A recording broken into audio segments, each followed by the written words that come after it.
Lazarus நோயுற்றான்.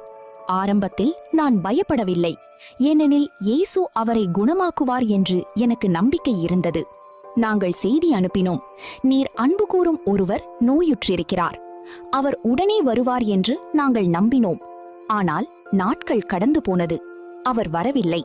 லாசரின் நிலை மோசமானது. பிறகு அவர் இறந்துவிட்டார். அந்த நேரத்தில் என் விசுவாசமும் குறைந்து போனது. இது முடிந்துவிட்டது என்று நினைத்தேன்.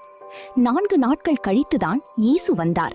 அவர் வந்தபோது நான் சொன்னேன், நீர் இங்கே இருந்திருந்தால் என் சகோதரன் இறந்திருக்க மாட்டான். ஆனால் அவர் எங்களை கல்லறைக்கு அழைத்துச் சென்றார். அவர் சொன்னார், கல்லை அகற்றுங்கள். பின்னர் அவர் கூப்பிட்டார், லாசருவே, வெளியே வா. லாசரு உயிரோடு வெளியே வந்தான்.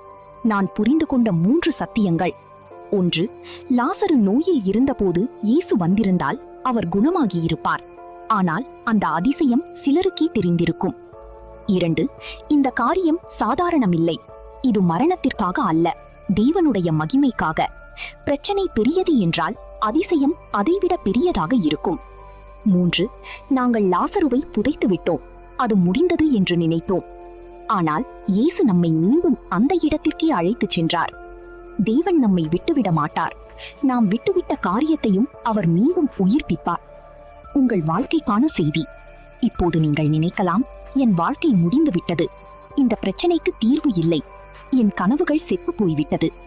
ஆனால் இயேசு உங்களிடம் சொல்லுகிறார், தாமதத்தை பார்த்து பயப்படாதீர்கள், தாமதத்தை பார்த்து நம்பிக்கையை விடாதீர்கள். ஏனெனில் தேவன் தாமதிப்பது போல தோன்றலாம், ஆனால் அவர் ஒருபோதும் தாமதிப்பதில்லை. உங்கள் மரித்த கனவுகள், உங்கள் உடைந்த நம்பிக்கை, உங்கள் முடிந்த சூழ்நிலைகள், இவையெல்லாம் மரணத்திற்காக அல்ல, தேவனுடைய மகிமைக்காக. இமைப்பொழுது உன்னை கைவிட்டேன், ஆனாலும் உருக்கமான இரக்கங்களால் உன்னை சேர்த்துக் கொள்வேன்.